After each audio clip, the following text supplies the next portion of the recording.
Welcome to the next installment of the Bethlehem Law Firm Video Educational Series. My name is Darren Singa. My name is David Gantz. We're here to talk today about contractors, subcontractors, and suppliers and the troubles they face everyday projects. So David, I thought we'd start with a quick checklist. These are some of the issues that our clients face as subcontractors or suppliers when they're negotiating the contract. So this is something you can look at as a supplier or a subcontractor at the very beginning of a project. The first thing you're going to want to make sure that you have covered in your contract is that your payment obligations are right. Don't put too many stumbling blocks in front of you when it comes to getting paid. One of the things that we see our clients, especially subcontractors, face is pay if paid clauses. Think about what happens when you have a pay if paid clause. You're saying that as a supplier or a subcontractor, you're underwriting the risk from the owner paying the contractor.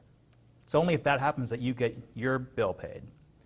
It's an extraordinary risk. It's not that different from gambling, because one of the things you're doing is you're underwriting a risk that you don't have all the information to protect yourself against. So again, as a sub or a supplier, make sure that your payment conditions are exactly what you intend for them to be and nothing more.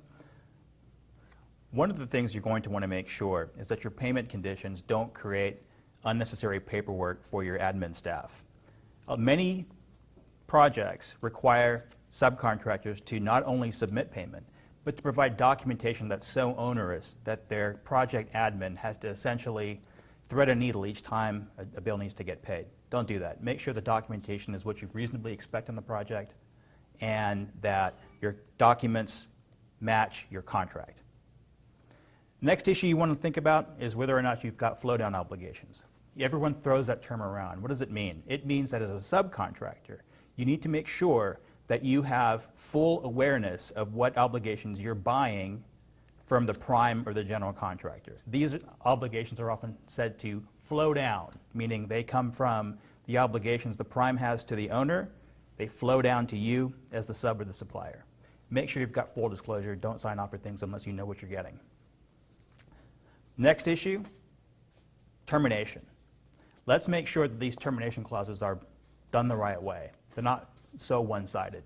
Many times what we see on these types of contracts is clauses that allow the owner or the general to terminate you without cause, for convenience, without many consequences. Flip side, they don't have the right protection for you.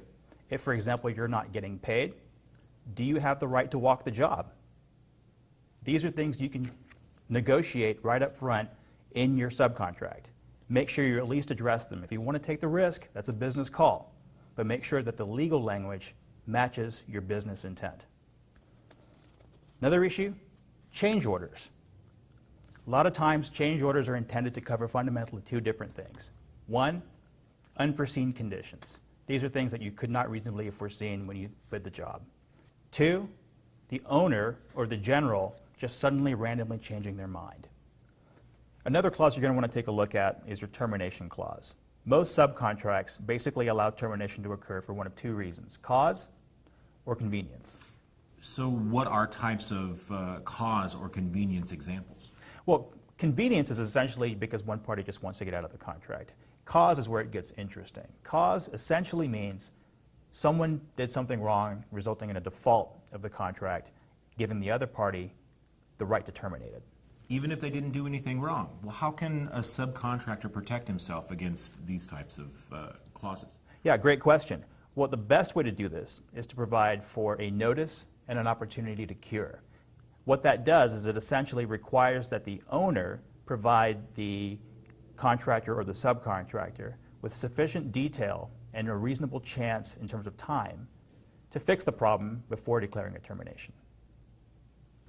So what are some other problems that subcontractors face that we see all the time? One of the most common ones we see is change orders. Change orders are supposed to be reserved for specific situations, namely the owner or the prime changes his mind, or there's some unforeseen conditions. The problem, as you might imagine, is not a lot of people define those clauses properly. So unforeseen conditions means what? It's easy to say, hard to define. Make sure it's defined properly.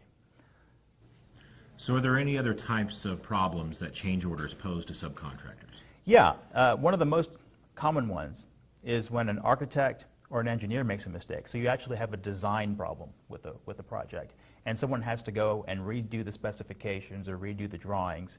It causes delays for the contractor or the sub.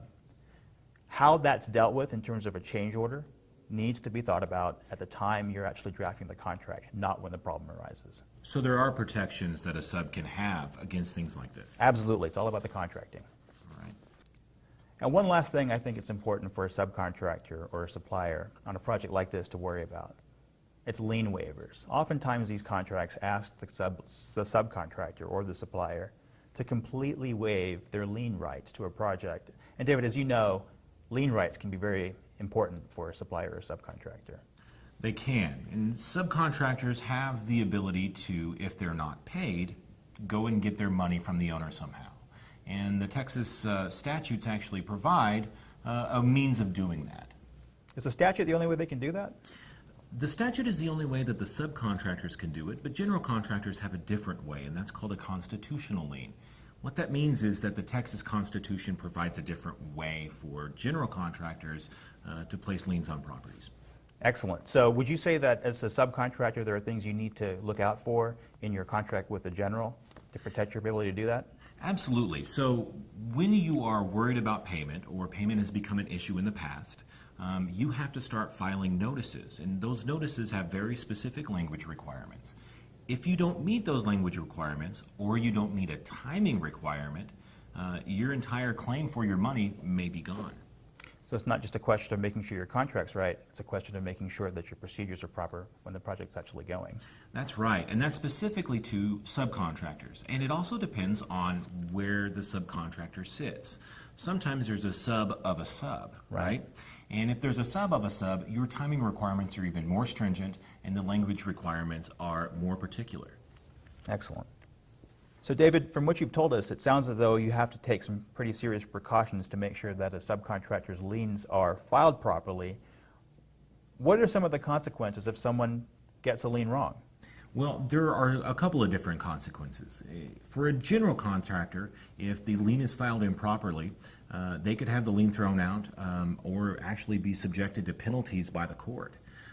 If a subcontractor, however, files it wrong, misses the timing requirements, misses the language requirements, any one of a number of different things, the lien is just tossed out completely, and the subcontractor loses its ability to get any money. So depending on where you are on the chain, you might lose your contract, your lien rights, and your rights to get paid fundamentally. In some places, if you're a general contractor, you might face some additional damages as well. That's right.